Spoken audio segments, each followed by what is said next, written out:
As many of us await vaccinations for COVID-19, it might feel funny to look back at all the progress that's been made in child health. But there's been a lot. Today, I've got Dr. Perri Klass, author of the new book, A Good Time to Be Born, here to remind us about how far we've come in making kids healthier and increasing child survival. Welcome to the Nourished Child Podcast, a show about childhood nutrition, feeding kids, and dealing with the ups and downs of growing a healthy child. Here's your host, registered dietitian and childhood nutrition expert, Jill Castle.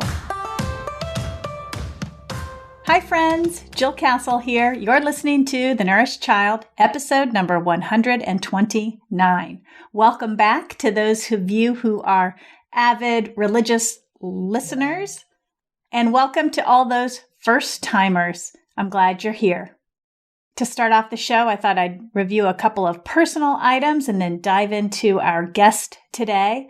Some of you already know this, but if you don't, the Smart Mom's Guide to Healthy Snacking is available in print and digital, ebooks, and pretty much anywhere you can find books, wherever they're sold. If you want some help in taking back the reins on snacking in your home, this is the book for you, full of science-backed strategies, a real plan to set up healthy snacking habits, ideas for healthy snacks, and of course, a few healthified snack recipes are in the book too. I've also moved the podcast. It used to live on jillcastle.com, but now it lives on thenourishedchild.com. Makes a lot more sense, doesn't it? You can find the podcast at thenourishedchild.com along with the show notes to each episode. And of course, you'll find all the older episodes there as well. And last, I'm reinventing my YouTube channel. Visit me there for even more child nutrition content and subscribe to the channel while you're there. So what's new with child nutrition? Heavy metals in baby food. That's what. Parents across America were stunned by the recent report about toxins in baby food. The Subcommittee on Economic and Consumer Policy Committee on Oversight and Reform requested the 7 largest baby food makers in the United States to submit internal documents and testing results of their baby foods. 4 companies, Happy Baby, Gerber, Earth's Best, and Beechnut, responded with the requested documentation, and 3 companies did not. And those companies were Parents' Choice, Sprout Organics, and Plum Organics.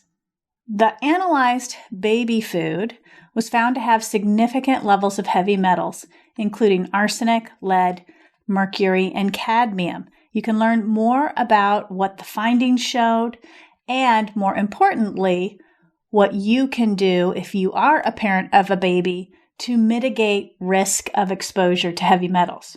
I'll include the link to the article that I wrote in the show notes, and I'm also doing a YouTube video on that content. I'll include that link as well. And of course, you can find the show notes over at thenourishedchild.com/129 for episode number 129, or again, watch my video on YouTube. I'll link to the show notes. Kids change a lot. Their nutrition needs, eating habits, and food preferences do too. So much so, it can be hard to keep up. The Nourished Child, a website designed for parents who want more nutrition education, helps parents like you get crystal clear on raising good eaters. We've cracked the code on nourishing the whole child, whether you're raising a baby, a teen, or a child with health concerns. Our nutrition school and parent education programs help you get the inside scoop on food and nutrients, positive food parenting, and building self-motivated, autonomous kids who are good eaters. Visit thenourishedchild.com today. As I said, today I'm rolling back the clock and talking with Dr. Perri Klass, author of the new book, A Good Time to Be Born. Let me tee her up for you. Dr. Perri Klass is a professor of journalism and pediatrics at New York University and co-director of NYU Florence. Dr. Klass writes the weekly column, The Checkup, for the New York Times Science section. She attended Harvard Medical School and completed her residency in pediatrics at Children's Hospital, Boston. She has written extensively about medicine, children, literacy, and knitting. Her new book, A Good Time to Be Born: How Science and Public Health Gave Children a Future, is an account of how victories over infant and child mortality have changed the world. Her medical journalism has appeared in a wide variety of publications, including the Washington Post, the Wall Street Journal, the New Yorker, the New England Journal of Medicine, and Harvard Medicine. Her other nonfiction includes Every Mother is a Daughter, The Never-Ending Quest for Success, Inner Peace, and a Really Clean Kitchen, which she co-authored with her mother, Sheila Solomon Klass, and Quirky Kids, Understanding and Supporting Your Child with Developmental Differences, which she co-authored with Eileen Costello, who's a physician, and which will come out in a new edition from the American Academy of Pediatrics in early 2021. So let's dive in because I cannot wait for you to hear this interview. Hello, Dr. Klass, and welcome to the Nourished Child podcast. Thank you. I'm so happy to be here. Well, I imagine a lot of parents and professionals who are listening to the show today know exactly who you are, but for good measure and to kick things off, would you please tell us about yourself and your work? Absolutely. So I'm trained as a pediatrician, as a general pediatrician, but I've also, ever since I was in medical school and all through residency, I've written a great deal about medicine, about my own experiences, but also about the work that goes on, especially in pediatrics. And so I think I may be the world's only professor of journalism and pediatrics at New York University. And it's very wonderful because I get to teach journalism and journalism students as well as working with pediatric residents and medical students. And my passion in pediatrics has been the incorporation of advice for parents about the importance of reading aloud to young children. I'm the national medical director for an organization called Reach Out and Read, which works through pediatric checkups to get that advice and to parents and to get them books when their children are young and encourage them in all of the wonderful things that happen when parents read aloud with young children. And my passion as a writer over the last few years has been this work on the history of the decline in infant and child mortality, both what that meant for science, but also what it meant for parents and for our whole society. Wonderful. Before we dive into your latest book, and you have a few titles, Every Mother is a Daughter and Quirky Kids, and I understand that's coming out in a refreshed edition.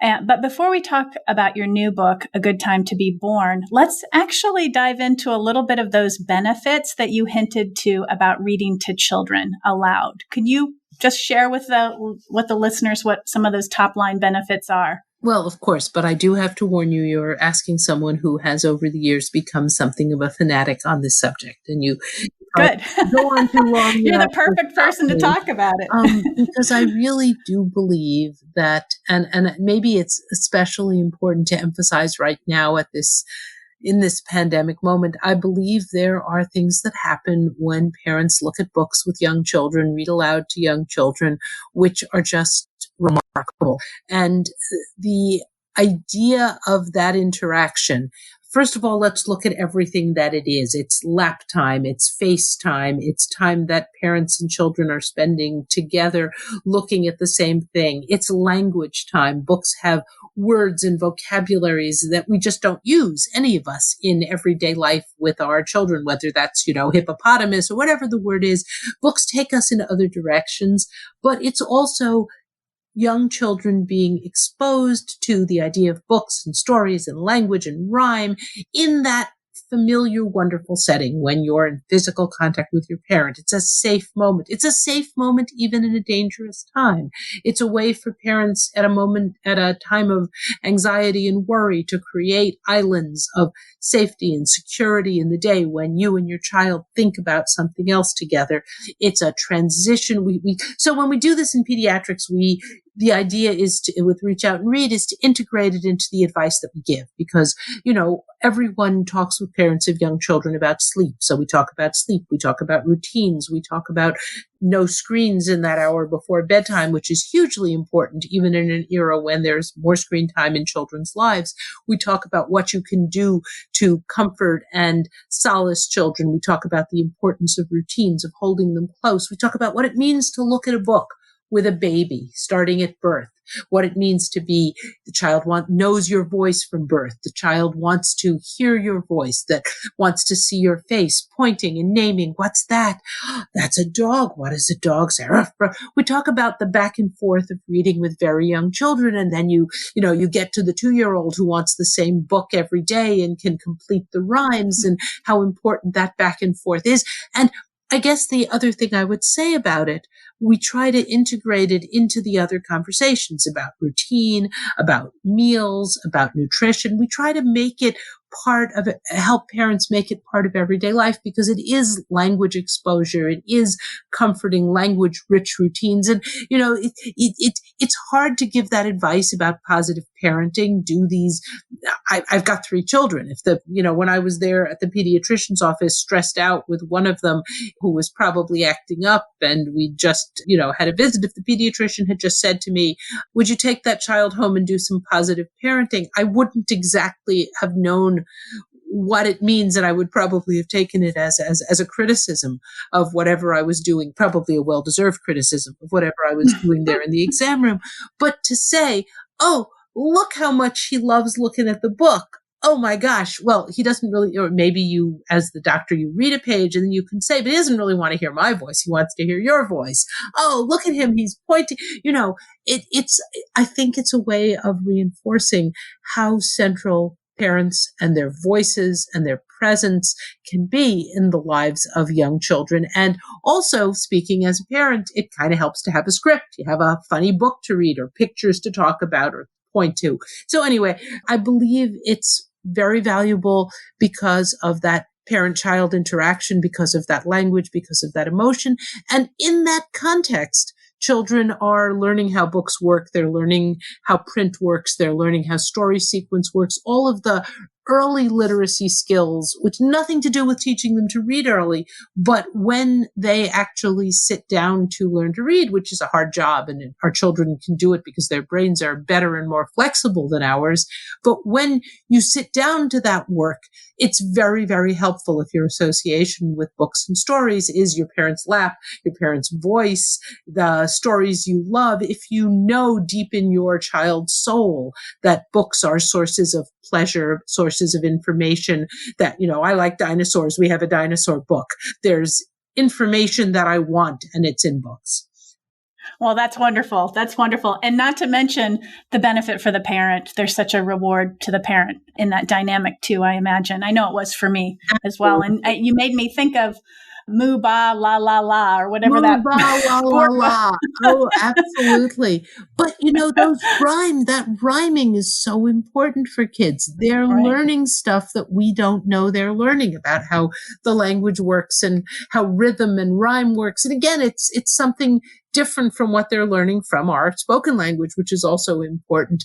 And I totally agree with you. When I talk to parents of grown-up children, if I say, think back on the book, think back on when they were little, then of course the parents all tear up because now they're big and gone. But many of us can, there's a lot of very important stuff that I learned in medical school that I have forgotten, heaven knows. But if you want me to recite Madeline, I don't think I would ever forget, stories that I read over and over again. Well, I'm with you on that one because I have a child named Madeline, oh, really? And we used to read all of those books. Yes. Yeah. So let's move on to your newest literary achievement, a book entitled A Good Time to Be Born. And it's a history of child health and survival, would you say? Yeah, I think that's right. It's the story of something that happened that we understand, that we reference, that children used to die in all social classes, in families at every level, and that over the course of the 20th century, we won this astonishing victory as a species, as a people, so that childhood death, I mean, this started for me with the realization that when I trained in pediatrics in Boston in the 1980s, children were not supposed to die. It wasn't supposed to happen. And almost any death the question was, how could this have been prevented? Whether it was, this is still something we don't know how to treat, but we have to figure out how to treat it, or whether it was, this was an accident, we should have made the world safer, we should have made the car, the driving, whatever it was, children were not supposed to die. And I started thinking about how just at the beginning of this 20th century, not that long ago, when my grandmothers were having their children, when my parents were being born, that would not have been something that a pediatrician could say. Being a pediatrician would have meant accepting an awful lot of death. And I started thinking about that progress and also about what it must have meant to be a parent or a doctor or a nurse on the other side of that divide. Yeah. And I'm going to paraphrase here, but you say our society has gone from, quote unquote, accepting that a child would die most likely before adulthood, often before reaching adulthood, to our present day mindset that the death of a child is not acceptable whatsoever. So that's quite a swing in attitude. And what do you think the underpinnings of this mindset shift have been over these years? Well, I mean, it has stopped being a common thing to lose a child. And I don't mean to make it sound like it was ever routine, in the sense I don't think that parents were ever inured to it. I don't think that parents ever found it acceptable, but it was such a reality. If this was the beginning of the 20th century, if we were sitting in a room with my grandmothers and their friends and you went around the table, everyone at the table would have lost a child, lost a sibling, lost a good friend, lost a niece, lost a nephew. It would just have been a fact of life, and many would have lost more than one. And so it would be a grief, but it would be a tremendously common grief. And now one of the things I talk about in the book is that actually nowadays, parents who do lose children, and of course there are still tragedies, there are still losses, but that parents in that situation nowadays often talk about feeling terribly isolated, that there's no easy, comfortable way to bring it up in conversation. How many kids do you have? Well, I had a child who is no longer alive. It's sort of such a tragedy, such a devastating thought. It's kind of hard in some ways, parents say, to incorporate that you want to keep the child's memory, but you also don't want to be the one who stopped the conversation. So I think it has become something that we as parents and as pediatricians, I mean, I tell you honestly, pediatrics nowadays many of us, partly because it's a specialty full of happy endings, right? Your goal as a pediatrician is to have all your patients outgrow you. They're supposed to graduate and go on into adult medicine. That would not be true if you were an internist. If you did adult medicine, right? You wouldn't say, my goal is that none of my patients can ever die. All of them have to outgrow me and graduate. It's a different take. But as a pediatrician, your hope is that you're watching them all kind of leave you behind and go on into adulthood. Right. As I was reading part of your book, you talked about letters that mothers wrote to the government, mothers who had lost their children. And some of those letters were just so incredibly sad. And I wondered, as the writer, what was your experience reading through, doing this research and reading through these letters for the book? So I found so much of this research not only very sad, but I found that I identified so strongly. I think I went into it wondering, in an era when so many parents lose children, am I going to, if I read their words, or am I going to feel that they're on the other side of a divide, that they have some other reaction to it? And in fact, it was so easy to both connect with them as a parent, but also to relate to parents who when I've taken care of children who were sick or who were dying. I think that a lot of it was sad in the sense of reading those letters and those accounts and those poems and those stories. But I have to tell you, there's something else. And I write about this a little in the book. I kept wanting to say, that child needs penicillin. All that child needs is penicillin. Or, that child needs IV hydration. That child is dying of dehydration. If you, okay, maybe not IV. If you could just boil some rice and take the rice water. And, there was this sort of feeling of wanting to go back and say, you know what? Yeah, that baby could live. And that, of course, is something that I think doctors often feel. And, maybe you feel this too. Sometimes when you're reading history, it's like, I could fix that. I could fix this. Yeah. This doesn't have to happen. And I felt that over and over again, sort of an identification either with the parents or sometimes with the doctors. And I really think that that's why, in a sense, it was also what was driving me was the sense that, but actually, this is such a great story. This is such a positive thing. This may be the greatest thing we have ever done as a species. We took a biological circumstance, which was true all through history, which it was that many of our young didn't make it. And we just sort of collectively decided, as the result of a great deal of scientific research and public health and sanitation and parent advocacy, we decided that we're not happy with that. We're not content with that. It's what I love about it is it's not any one crusade. It's so many different projects. It's saying we're going to find a way to prevent polio. It's saying, why are these children in the summer dying of diarrhea? How can you prevent it? It's a sort of a complex web of people working in a whole bunch of different areas, including parents, including nurses, including lab scientists, including doctors, including public health experts. And it changes our situation in a way that affects every single person who has ever had a child, loved a child, been a child.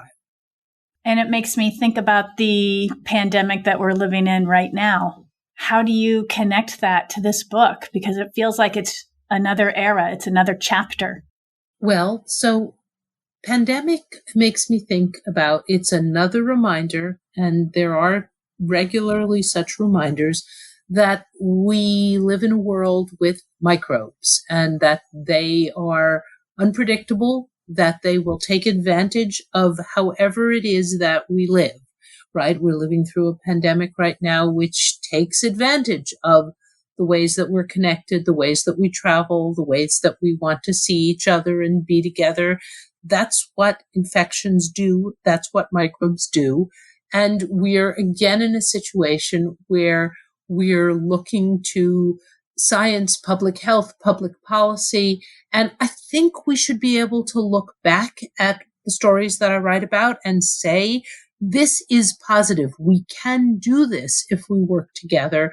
We can make the world safer. In this case, we're living through a pandemic which is not most severe for children, which is a very lucky thing for those of us who love children, because often respiratory diseases are.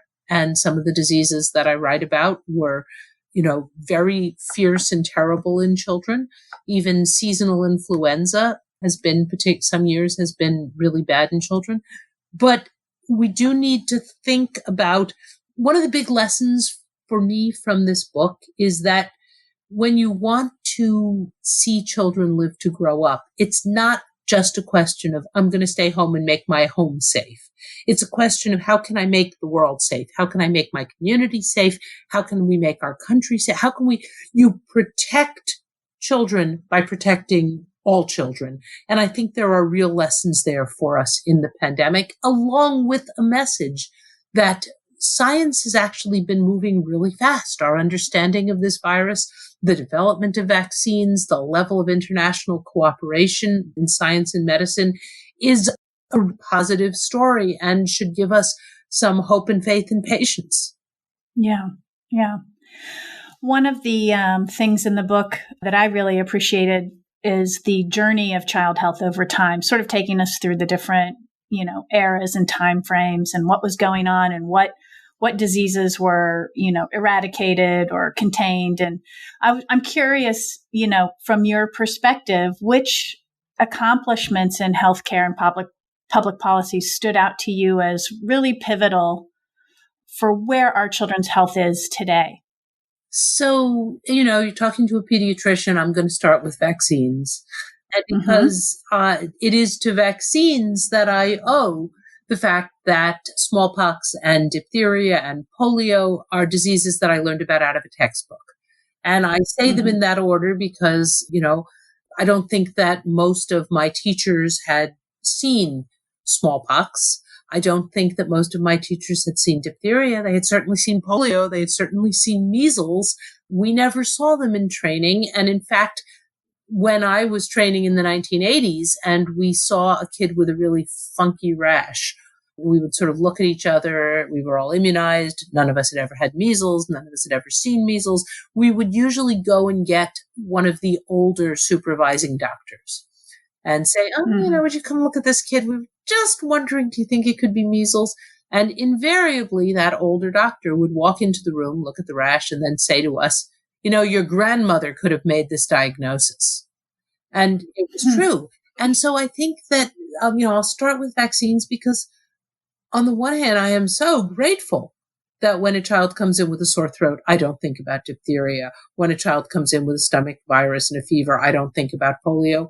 What a luxury. What an amazing thing. And I write in the book about some of the diseases which I did worry about in the 1980s, some of the forms of bacterial meningitis and bacterial sepsis, which are now gone because of vaccines. And, each of those is some huge chunk of human suffering and worry that's just gone. So I have to start with that because, pediatricians, we would rather prevent 1 million cases of measles than try to treat a case. I mean, we love being able to prevent diseases and take advantage of that. And then going back before that, I would talk about antibiotics and the importance of having treatments available for some of the diseases the children get, being able to treat diarrhea, rehydrate children, being able to treat infections.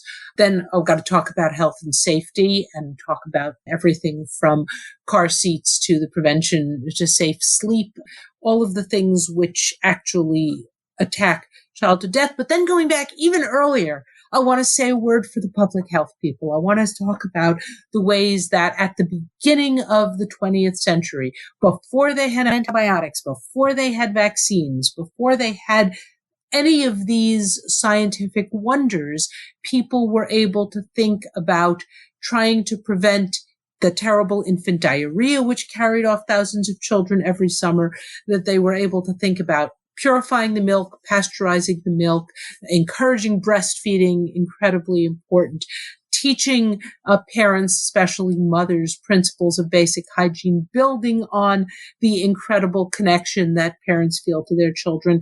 And they took it a long way on the basis of sanitation, hygiene, public health, parent advocacy, and education. The visiting nurses of the early 20th century who went into homes and worked with families. I love vaccines. I'm enthusiastic about antibiotics and treatments, but I want to give full credit to the importance of breastfeeding, the importance of involving parents from the very beginning in making. You talked about those letters to the Child Bureau that parents wrote.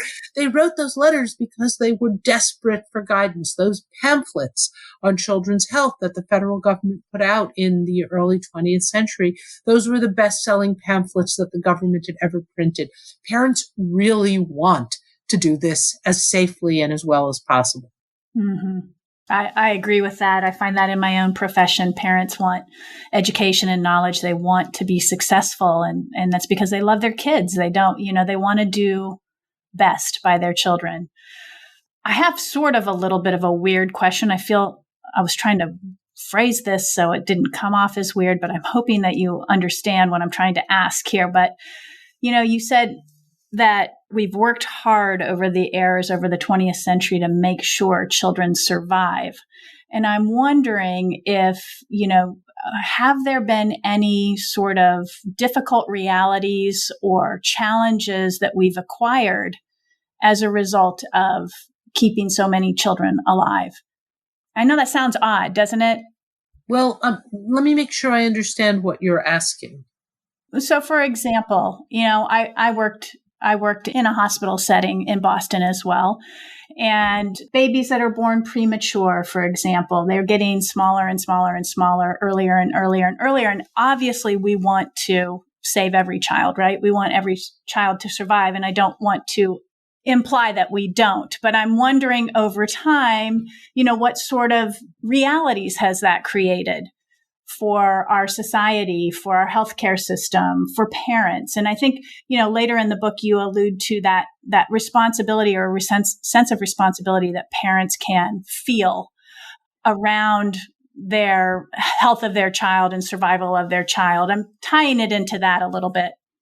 Okay, let me address both of those because I think they're both really good questions.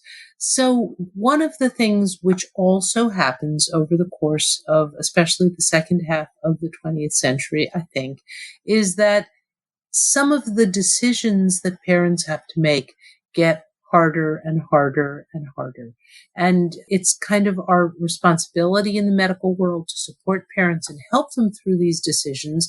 But for example, the question of whether to resuscitate a very, very premature baby who A, may not have a very high chance of survival, and B, may have a very high chance of, even if the baby survives, there may be really serious medical problems. That kind of decision making is very hard on parents if they're asked to decide. But then again, if they're not asked to decide, then that's also very complicated, both ethically and medically. And so, with advances in medicine, do you go ahead with surgery on a child who is born with very severe congenital problems, and how do the odds of survival play out? How do you make those decisions? I think that's tremendous responsibility and sadness for parents, but I think that many parents still want that responsibility. Those are kind of extreme cases in pediatrics. The place where they come up probably most regularly is in the newborn intensive care unit, where I think there's been a lot of hard-won knowledge and a lot of experience in working with parents around these decisions, because when you are in a field which regularly accomplishes what everyone agrees are miracles, there's, also the question of what happens when the miracles don't go exactly right. And that's something that neonatology has grappled with and thought about and worried about. But you have to see that in the context of all of those happy endings and successes as well. I think it's an ethical complexity which comes as medicine has more and more to offer. And you then come up against the question of, but when is it not actually something that you want to offer? When do you want parents to have the option of saying, we think this is enough? And that comes up all through medicine, but I think it's especially complicated when you're talking about somebody right at the very beginning of life. But again, I just have to say that one of the tremendous, tremendous advances in the second half of the 20th century is the ability to take care of newborns who are either premature or are in some other kind of difficulty at birth. And the great, great majority of those cases involve children who would otherwise not have made it, who make it and are just fine. And, that sense that these are, again, a great many happy endings is a true sense. But all technology and advance carries with it some of these questions. And I try to talk in the book about the ways that those questions have been part and parcel of the development of the field of neonatology, and that there have always been questions of, where are the borders and are we pushing them back too far? The other thing that you referred to, which I think is also really interesting, is the question of kind of the responsibility and the burden on parents. That is to say, we've now constructed parenthood in a way which kind of says to parents, if you make all the right decisions, you can keep your child safe. So when you're bringing your child home from the hospital, make sure the baby should be in a properly installed rear-facing car seat that meets the following specifications. When you put your newborn down, here are our recommendations for safe sleep. And all of this is great. All of this is wonderful. All of these recommendations are real. I'm a pediatrician. I make these recommendations, but there is, I think, cumulatively over time, a sense for parents that, make the right decision at every moment and your child will be safe. And of course, nobody can ever absolutely guarantee you that your child will be safe. But I think that the collective weight of trying to make all of those decisions and get them right sometimes makes parents more anxious, even though objectively they have so much less to be anxious about than my grandmother, who had to worry that a child with a sore throat might have scarlet fever in an era before antibiotics. Mm-hmm. Yeah, I see that sense of responsibility with parents who are, trying to get nutrition right for their children or feed their children in positive ways. And there's a lot of guilt around children who might have a nutrient deficiency or carry extra weight, or they feel that they caused it or they could have prevented it. And some of it is not something that, is consciously done, number one, but number two, you can't, the gene pool, for example, there's genetics around weight status, and that's not something you can control as a parent. It's something that expresses itself or not. And what you can control is the environment, for example. Even so, you've got a little human being who has their own thoughts and preferences and things that they want to do. And so that really struck me when I read that in the book, that sense of responsibility can leave parents feeling very, I think you said, uneasy. I think the analog to nutrition is a very wise one. And I'd be, curious to hear how you address that with parents, because one of the complicated lessons of parenting is, on the one hand, you have this tremendous sense of responsibility, but on the other hand, children will do what they do. They're individuals. And, as a parent, we sometimes when we talk about reading to children, you come up against parents who think that they can control everything that their children read and see. And, speaking as the parent of grown-up children, you do your best, but you're not in complete control or complete responsibility. And I think it's a very hard position as a parent nowadays to feel that somehow everything that's, your child, well, talk about it from the point of view of nutrition, right? I mean, what do you do with the idea that you as a parent should be able to control this? Yeah, I hear this all the time, and it's not something parents can control. They can control what comes into the house. They can control what is served at meal times. They can control the timing of meals. They can control the positive vibe at the table. But ultimately, whether that food goes into that child's mouth or not is really the child's decision. And I oftentimes advise parents to, do your best with the knowledge that you have. And if you don't have a lot of knowledge in this area, try to get more knowledge in this area. We have lots of wonderful resources out there. But in the end, it's really about putting all the pieces of the puzzle on the table, so to speak, and sitting back, patting yourself on the back and say, I've done my job. Now let's let the kids figure out how to navigate what I've put out here for them. And let's really just focus on enjoying being together. And I think that a lot of parents have a hard time letting go of this idea that they have to make sure that their children are eating healthfully. I have 4 grown children as well. And so I've navigated all of this, and I've learned over time that, it's really about setting things up and then kind of letting things play out on their own. So there's a lot parents can do in terms of setting up the right environment, the food environment, the vibe, the whole thing. But once that's all set, it's sort of like sit back and let them navigate, give them that autonomy, let them make their mistakes, let them enjoy. And, because you can't control it. Once you start to try to control it, it starts to get a little messy. Well, also because, and this is, the most complicated, I don't know whether to say it's the hardest truth or the most joyful truth about being a parent. I mean, you're doing all of this to help your child go out into the world. So, you want your child to grow up and thrive and be safe, but you also want your child to go out and explore. And there is no way, this is why I think I called the last chapter in the book, The Promise of Safety.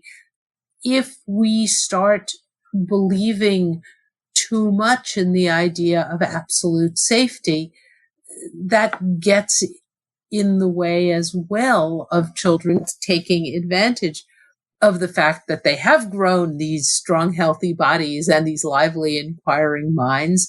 And then we, get into the question of, but can you ever take a risk? And, as a pediatrician, of course, I have to tell you, sooner or later we get to adolescence. You're same as you were saying about food. What you want is you want to give children the tools, the intellectual tools, the emotional tools, the judgment. You want them to be able to talk it through with you. You want to help them, but then you want to go out there and claim their place in the world as a parent.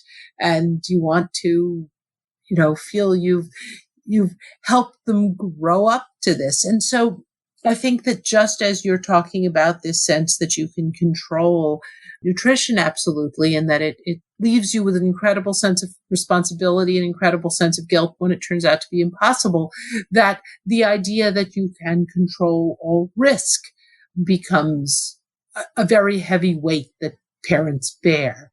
And that plays out in all sorts of ways, including sometimes, I think, and I'm going to touch on something, controversial here, including sometimes in parents who are what we now call vaccine hesitant, who are worried about vaccines. And I can remember having conversations with parents as a pediatrician in which, I would say this vaccine is so important.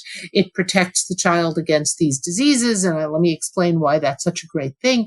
And sometimes I've had a very distressed parent say to me, yes, I understand, but if I tell you to give the vaccine, then I'm making the decision to do it. And it's kind of my responsibility. And, the answer is, yeah, but I've had a parent decide not to give a vaccine, and I've then had to treat the child with whooping cough. And you want to, see a parent who really felt, responsible and terrible. And, I think that it's this sense of responsibility and this sense that you should be able to control everything, even very small risks, even in the case of vaccines, non-existent risks, is actually a burden on parents sometimes. And I think that even my own parents, if you think back to your parents, do you think your parents felt they could control everything you ate? Do you think they felt that they could, that they lay awake nights worrying about car seats and bike helmets? Do you think they worried in the same way? No.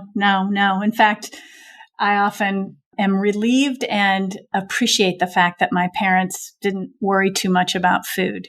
They just kind of made it and put it out there. And we had to navigate it ourselves. And there was such a freedom in that. And I imagine there was a freedom in that for me as a child, but I think also there was a freedom probably of my parents, not really being concerned with that. Their job was to put a meal on the table. And by golly, they did that every night at 5:30. And that's all they had to do was get a meal on the table. They didn't worry about getting us to eat it. And they probably were okay with the idea that, there could be a child who, quote unquote, ate like a bird. And, Mm-hmm. children responded in different ways. Well, I think that's right. I think that, when I look back on even my own parents, doing their child rearing in the 1960s and the 1970s, I'm worried about us. I know they, thought that, they thought about us a lot, but I just don't think there was this same crushing sense of responsibility for every possible detail. And that is, I think, something where, especially right now, when parents, we were talking a little about parents in the pandemic. Parents are the heroes of the pandemic. Parents have done amazing, amazing things in terms of taking care of their children and working from home and educating children and being the whole world to their children and, managing through incredibly difficult economic times and doing frontline jobs while doing all of this. So I think that there's a level of responsibility, anxiety, support that we have to be really careful that what we're doing is supporting parents, not making them feel, oh, all this and I'm still not doing X. Right. That's good advice for the professionals out there that are listening to the show. But I guess I'm also, what would you say to parents who are listening in terms of that feeling of responsibility and guilt and stress and frustration, that uneasy feeling? I would acknowledge it. I would say to parents that, the whole world is anxious right now. We're all living through a difficult and anxious time. What your children will, I think, remember from this, though, is that you were there for them, that you cared for them, that this is the story, a part of the story of their childhood that you're writing together. It's not the story that any of us would have chosen, but your children are incredibly lucky to have you there with them, worrying about them, caring for them. And they will remember that you were there for them. They will, as children, when you think back and tell the story of your parents, you don't have a list of, tiny points they got right or tiny points they got wrong. You remember who they were and what they did and how they approached the job of being parents. And you sound fond of them when you talk about it. Right? You're actually grateful to them for being who they were, with the things that were, that you might do differently now and the things that they might have done differently then. I would say to parents, what your children will remember is that you were there for them and you got through this together. And yes, we will get to the other side of this and you will be telling stories about it and you will be thinking back on it. And you need to be there. You need to love them. It's what you said about food. You need to find ways to express the positive, the love, the enjoyment. And you need to help them make this into the story that we're all going to tell together looking back. Well, that's great advice. And I have to say, I could keep talking with you today, but I want to acknowledge your time but I also want to just tell you, I think the book is incredible. I'm very much enjoying it. And I enjoy your articles for the New York Times. And I do want to thank you so much for your work and for spending time with me today and my listeners. Where can listeners connect with you, Dr. Klass?